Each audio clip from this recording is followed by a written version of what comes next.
सालेहा हसन को जनूबी पंजाब की पहली और पाकिस्तान की तीसरी कामयाब कार डीलर होने का एजाज़ हासिल है। इनकी कामयाबी के सफ़र की तफसीलात जानने के लिए ये वीडियो मुकम्मल देखिए और हमारे चैनल को सब्सक्राइब कीजिए। एंटर हुए ना तो आपको पता है सराइकी एक एक्सप्रेशन है उसमें कहते हैं धाड़ो कहकर वो पीछे एक दफा उन्होंने दरवाजा बंद कर दिया। हमारे यहाँ बच्चियों का जो बचपन है वो गुड़ियों से खेलते हुए गुजरता है, तो आप क्या गाड़ियों से खेलती थी?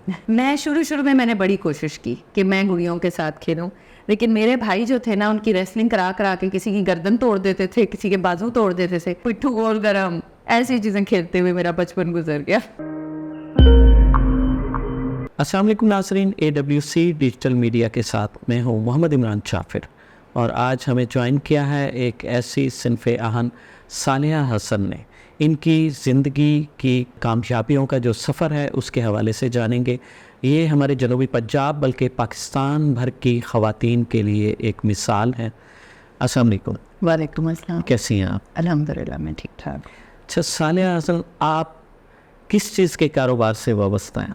मैं ऑटोमोबाइल्स के कारोबार से वाबस्ता हूँ और कपड़ों का भी काम करती हूँ।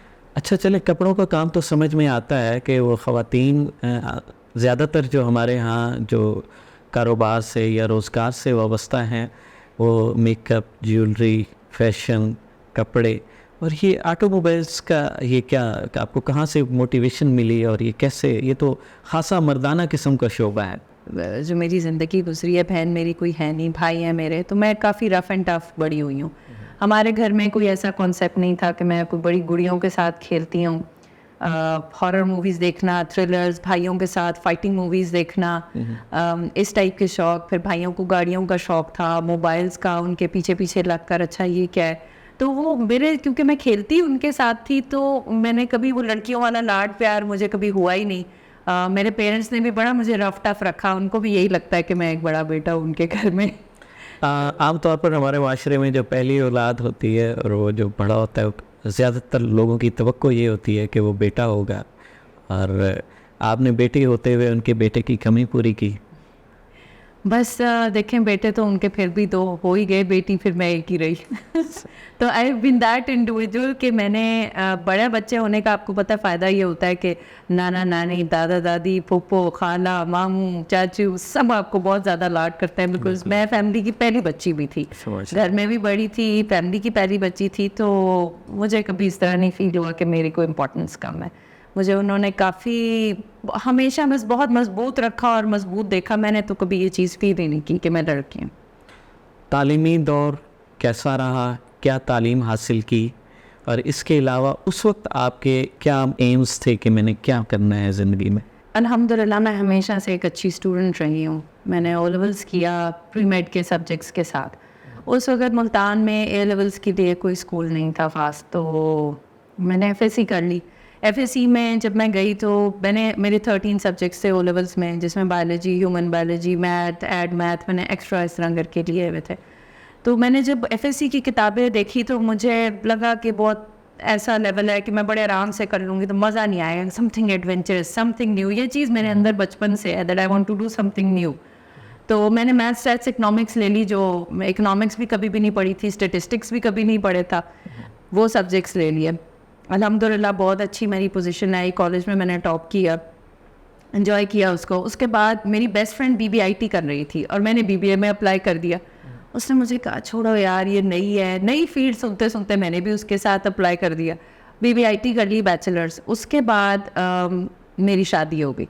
सो मैं आगे मास्टर्स के लिए मुझे ये था कि रेगुलर मैं कैसे करूँगी, बट लकीली मेरा ससुराल मुझे इतना अच्छा मिला कि दे सेट के बेटा आप सबसे कम पढ़ी लिखी हैं, प्लीज़ पढ़ लें।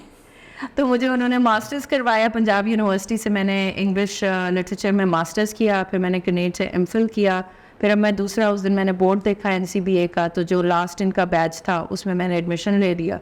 पढ़ने का मुझे बहुत शौक़ है।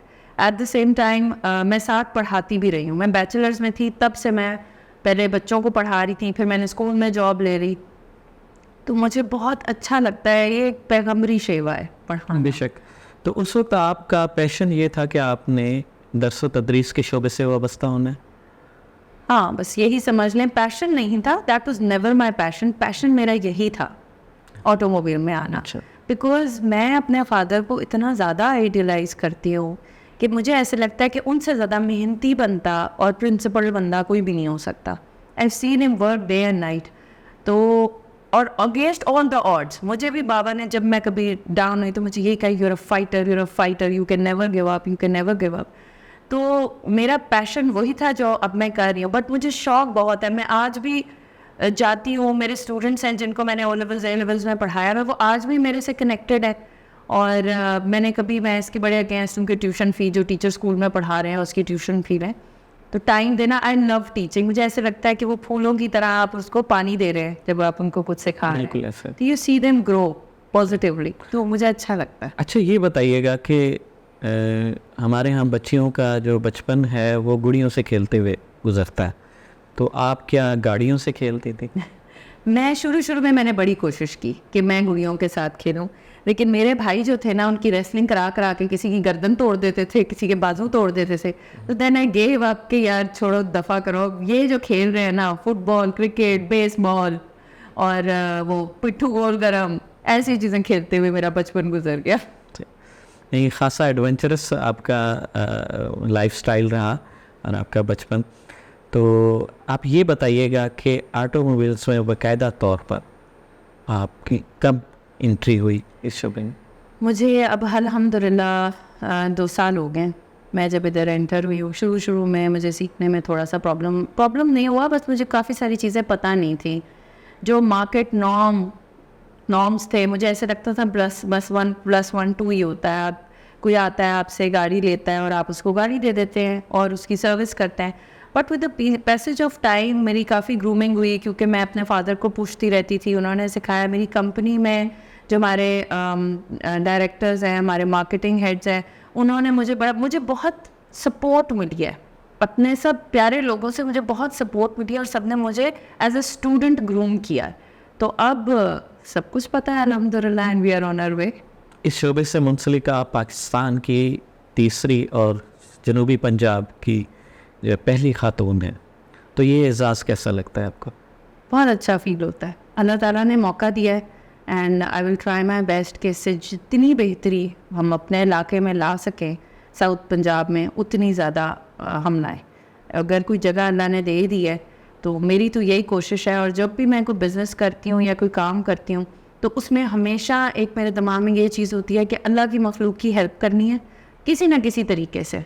उसको एक सोशल सर्विस का कलर ज़रूर देना है, बिकॉज़ आपका माशरा खुद खुश है, आपके इर्द गिर्द के वर्कर्स खुश हैं, तो बस सब खुश है, बस सब कुछ ठीक है। पैसा ही सब कुछ नहीं होता।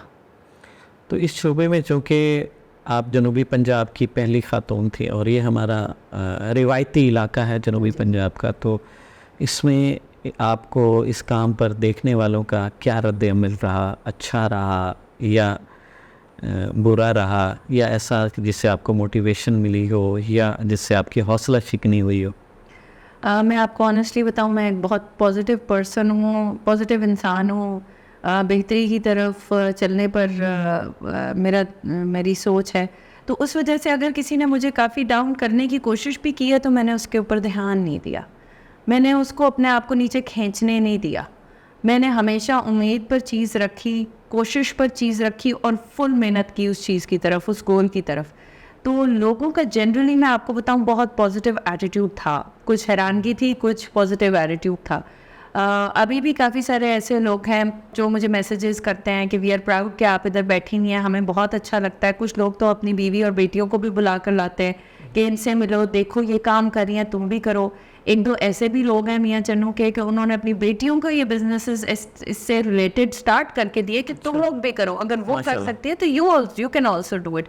तो मुझे ये बहुत अच्छा लगता है कि कहीं बेहतरी मेरी वजह से आ रही है, कहीं थोड़ी सही कुछ बेहतरी आ रही है। आपकी हमअसर ख़वातीन कपड़े, ज्वेलरी और इस तरह के मामला डिस्कस करती हैं फैशन को, तो आप उनके साथ क्या गाड़ियाँ डिस्कस करती हैं? मैं उनके साथ बैठकर सिर्फ स्माइल करती हूँ, क्योंकि गाड़ियाँ उनका कोई इंटरेस्ट नहीं और मैं गॉसिप कर नहीं सकती, और फैशन एक लिमिट के बाद मैं डिस्कस नहीं कर सकती। तो जो मेरे साथ की फ्रेंड्स मेरी बहुत कम हैं, बहुत थोड़ी हैं, और वो मेरी जैसी हैं। उनको मेरे से गर्ज है, मेरी और किसी चीज़ से नहीं है। तो जनरली ख़वातीन के साथ बैठकर जो वो कहती है मैं सुनती हूँ, देखती हूँ ख़वातीन क्या कर रही है, ट्रेंडिंग क्या है। बाकी रेस्ट मैं बिल्कुल अपने काम में इतनी मसरूफ़ होती हूँ कि मुझे कुछ पता नहीं है इर्द गिर्द क्या हो रहा है। आप एक इदारा चला रही हैं, इसमें हर तरह के वर्कर्स हैं, इसमें आपके इदारे के साथ आपके जो ऑटोमोबाइल्स कंपनी है उनकी वर्कशॉप भी है। जी और वर्कशॉप के लोग जो होते हैं उनकी टर्मिनोलॉजी बहुत मुख्तलिफ होती है। जी। तो ज़्यादातर हमने यही देखा है कि वर्कशॉप्स को मर्द ही डील करते हैं, तो आपको ये एक्सपीरियंस कैसा लगता है? मुझे बहुत अच्छा लगता है, नई बात है। मैंने जितनी भी हमारी देखिए, मुझे ये तो पता था गाड़ी का मॉडल क्या होता है, गाड़ी के इंजन पावर क्या होती है, उसमें क्या बेसिक फीचर्स देखते हैं। लेकिन एक ऑटोमोबाइल 3S डीलरशिप का जब आपने हेड होना होता है तो आपको पता होना चाहिए कि इसका इंजन काम कैसे करता है, उसके कितने कंपोनेंट्स होते हैं, किस कंपोनेंट में ख़राबी आ जाए तो कैसी आवाज़ आती है। तो मैंने जो कंपनी है उसने जब भी ट्रेनिंग्स करनी तो मेरी कोशिश होती थी कि मैं उसका पार्ट बनूं। अभी भी कोई गाड़ियां हमारे पास आती हैं कभी कोई किसी मसले के साथ, तो जो हमारा मैनेजर है उनके साथ खड़े होकर, फोरमैन है साथ खड़े होकर, मैं उनको कहती हूँ मुझे बताओ, मैकेनिक्स ये सब लोग साथ ही होते हैं मेरे, मैं इस चीज़ को माइंड नहीं करती हूँ। तो मैं इनसे पूछती हूँ कि बेटा बताओ, ये तुम्हारा इलेक्ट्रिशियन का काम है, ये यहाँ से यहाँ वायरिंग है, इसका क्या काम है, ये ख़राब हो जाए तो फिर क्या होगा गाड़ी को। तो I try and learn all of this. मेरे लिए हमेशा, मैंने आपको बताया ना, मैं I am a very adventurous kind of a person. मुझे नई चीज़ करना बहुत पसंद है, अगर वो अच्छी है और पॉजिटिव है। तो मैं वो चीज़ें सीख रही हूँ जो मैंने कभी सोचा भी नहीं थे कि मुझे पता होंगी। तो मैं तो इन्जॉय कर रही हूँ, इट्स न्यू। और ये लोग भी with the passage of time मेरे साथ मोल्ड होते जा रहे हैं। वो जो एक रगेडनेस होती है ना सर्विस वालों में, वो उनकी कम होती जा रही है with the passage of time. अच्छा, ये बताइएगा कि इस शोबे में ख़ास तौर पर जो हमारा मैकेनिक तबका है, इनकी अपनी गाड़ियों के पार्ट्स की टर्मिनोलॉजी होती है, जो हम पढ़ते हैं वो ज़रा इससे डिफरेंट होता है। वो एक अपनी सलीस उसके लिए जो है ना इसको इस्तेमाल कर लेते हैं। इसी तरह तो वहाँ कोई मुश्किल पेश नहीं आती? बिल्कुल भी नहीं। एक आधी दफ़ा आई कि मुझे समझ नहीं आई ये भट्टी भट्टी किसको कहते हैं। तो जो भी चीज़ मुझे नहीं होती, मुझे पूछने में बिल्कुल शर्म नहीं आती। मैं उनसे पूछ लेती हूँ भाई किसको भट्टी कह रहे हो। अभी हमने पेंट बूथ लगवाना था तो वो आपस में ना कह रहे थे भट्टी आएगी तो हम ये करेंगे, भट्टी आएगी तो वो करेंगे।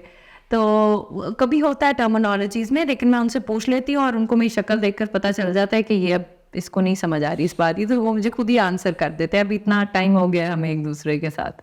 इस शोबे को इख्तियार करने के बाद सबसे दिलचस्प वाक़या कौन सा पेश आया जो आपको हमेशा याद आता है, और जब याद आता है तो मुस्कुराहट आ जाती है चेहरे पे? क्या ऐसा है कि हमारे पास एक गांव के सरपंच आए थे, गाड़ी उनकी थोड़ी लेट हो गई, पूरा गांव लेकर आए वो लड़ने के लिए। तो पहले वो डील करते थे सर्विस मैनेजर के साथ या जो हमारे सेल्स एग्जीक्यूटिव्स बैठे हुए होते थे। बट जब उन्होंने कहा जी बुलवाओ अपने मालिक को, बुलाओ हम उनसे बात करना चाहते हैं, उन्होंने कहा जी मैडम अंदर बैठी हैं। उसको मैडम, मुझे आवाज़ें तो आ रही थी, वो इतना ऊंचा ऊंचा बोल रहे थे, आवाज़ आपको पता है शोरूम में गूंजती है। जैसी वो अंदर एंटर हुए ना, तो आपको पता है साई की एक एक्सप्रेशन है उसमें, कहते हैं धाड़ो कहकर वो पीछे एक दफ़ा उन्होंने दरवाज़ा बंद कर दिया। फिर वो आहिस्ता से अंदर आए, अस्सलाम वालेकुम बेटा कैसी हैं आप, ऐसे करके फिर बातचीत हुई। बट उनका वो जो एक्सप्रेशन, शक्ल और जैसे उन्होंने कहा वो मुझे कभी नहीं भूलता। तो वो मुझे बहुत हंसी आई। आज भी मैं सोचती हूँ तो मुझे मुस्कुराहट आ जाती है। आप एक बिजनेस वूमन हैं और आपकी फैमिली भी है, दोनों चीज़ों को मैनेज करना मुश्किल लगता है? मैं इसको ऐसे मैनेज कर लेती हूँ अल्हम्दुलिल्लाह कि अल्लाह ताला ने औरतों को मल्टीटास्किंग के ऊपर उनको बनाया हुआ है। हम लोग देखें, घर भी देखते हैं, ख़वातीन स्कूलों में भी पढ़ाती हैं, सब कुछ करती हैं, बच्चे भी देखती हैं, घर भी देखती हैं। तो मैं इसी तरह करती हूँ कि स्कूल कॉलेज है, मेरे बच्चे हैं, उसके बाद में वो मेरे साथ ऑफिस में होते हैं, मैं उनको यहीं पढ़ाती भी हूँ, खाना भी हम साथ खा लेते हैं, शाम को एक साथ घर चले जाते हैं।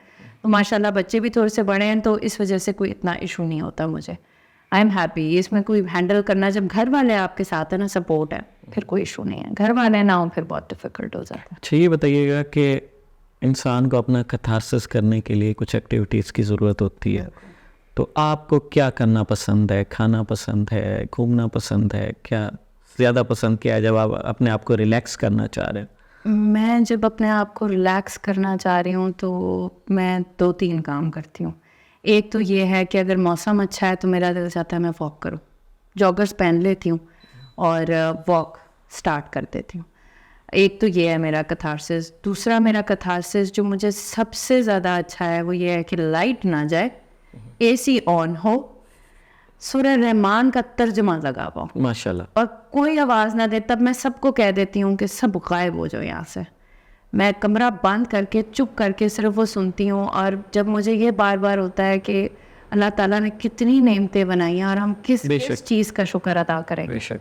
तो मुझे तसल्ली हो जाती है। मैं बहुत बेटर फील करती हूँ वो सुनने के बाद। आप जनूबी पंजाब की ख़वातीन के लिए एक आइकॉन का हैसियत रखती हैं, तो आप उनको क्या पैगाम देना चाहेंगी कि ज़िंदगी में सक्सेस के लिए, ख़वातीन के लिए ख़ास तौर पर, क्योंकि ये थोड़ा सा मुश्किल मुआशरा है ख़वातीन के हवाले से, तो उनको कौन सा तरीक़ाकार इख्तियार करना चाहिए कि उनकी हौसला शिकनी भी ना हो और वो ज़िंदगी के जिस शोबे में काम करना चाहती हैं उसमें कामयाबी हासिल कर सकें? सबसे पहले आपका यकीन कि अगर आप कहीं रिस्क ढूंढने निकली हैं, सिद्के दिल से मेहनत करी और आपकी नीयत साफ़ है, अल्टीमेटली आप अपने गोल पर पहुंच जाएंगी।